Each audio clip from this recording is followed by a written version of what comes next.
Yo, how does it feel to be going down in fucking history as like one of the fucking pioneers of Canadian hip hop? Like the Jacques Cartier of hip hop, you know what I mean? French explorer, Canadian. You were a pioneer of this game. How does it, like, honestly, when people think of Canadian hip hop, honestly, it's your face. Believe it or not. How's it feel, CHOCLAIR? You know what? To be honest, I never really think of it like that because. In all honesty, it's the truth. Like, I mean, sure, there's millennials, but like, people our age group from 25 to what have you to 30s, we have a lot of population and we're all over the fucking world. And we actually, whenever we think of Canadian hip hop, we think of you. I'll even put it a step further. When my cousin got his first job, he took me to HME the first time. I got 2 tapes. One was LL Cool J All World, his greatest hits album, and yours was Let's Chocolate. Those were my first 2 albums. Just to put you, those were my first 2 hip hop albums. You know, can also be Three Musketeers. 3 Musketeers. Yeah. You know what? It's for me. I think about it. I actually do, I appreciate it so much. But I do it in a way that I'm trying to do more than what I'm trying to do. It's absolutely, I actually hear you. I actually understand your answer. It's about me, absolutely, like, it's about me, like, yeah, like, I gotta go to work and do my thing, and whatever.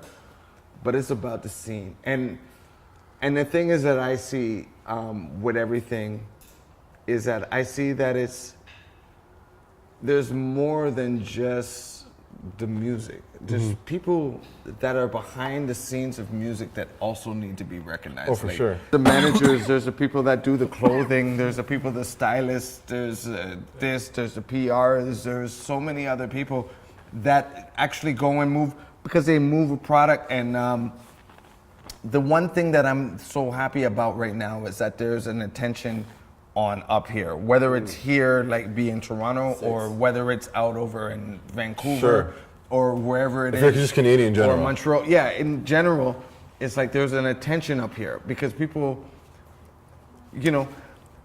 there was an article that came out back in the day, and it was in Source magazine when I guess when everybody would check Source, like Source magazine and Double XL, and they were in competition. And they had an article, and they said, and they were putting it, and they said something about Canada, and they said the final frontier. And I remember, because I remember talking with Cardi and Socks about that, and we were talking about like, the final frontier and whatever, and we were like, well. But then that's when now West Coast was popping, the South was just getting going. Atlanta was just heating up, like Ludacris and all them bros. And then you guys are Northern Touch. And then here we are, and then we're popping over here, and we're doing this, and then we were like, okay, well, like there's a lot of stuff about to happen right now. Absolutely. And it can happen right now if we all go and sit there and get our mind right. And do it right. I got a question for you. Were there such things as a 360 deal back then for you guys? No, not at that point. But like, sorry, whoever, I might go and sit there and go and get you to distribute my stuff, but yeah, that shit ain't. So that shit was not true for you guys. We are not doing. So you're still. I hate to be a little, a devil's advocate real quick, but you're still kicking off. Let's Ride, right? No, I kick off everything.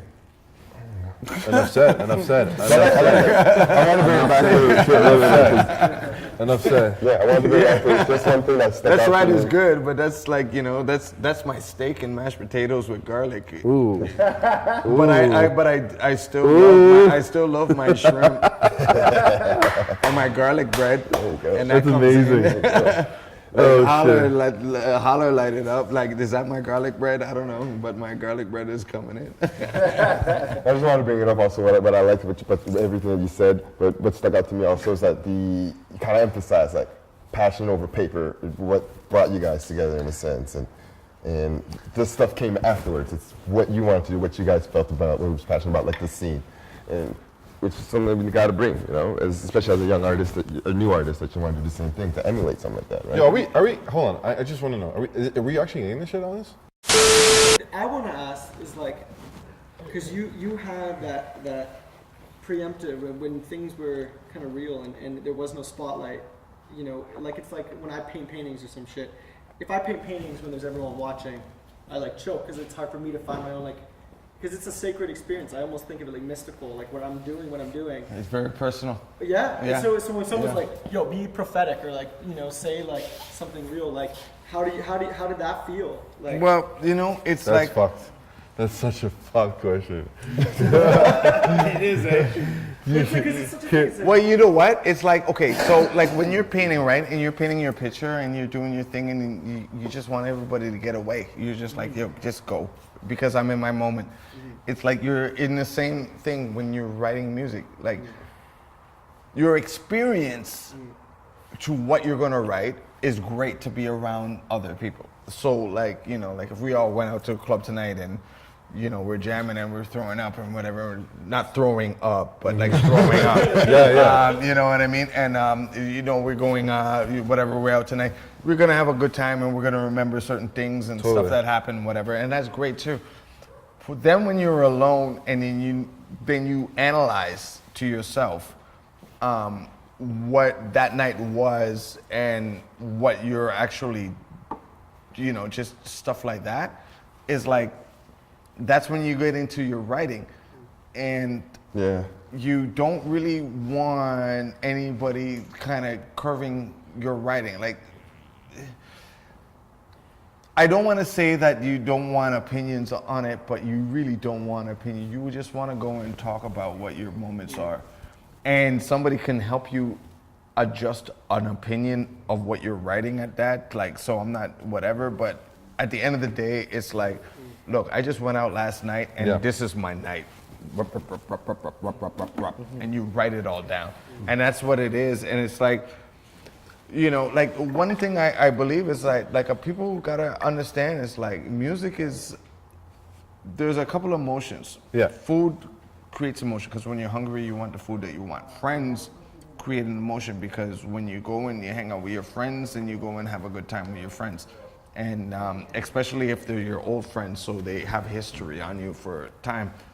But music, why do you think all these older people sit there and still listen to 70s classic rock? Because they remember where they were on that moment when that song was playing. And they remember, because I remember the first time I ever heard Who Shot Ya from Biggie Smalls.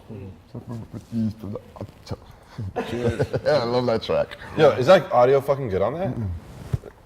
We'll fucking wing it.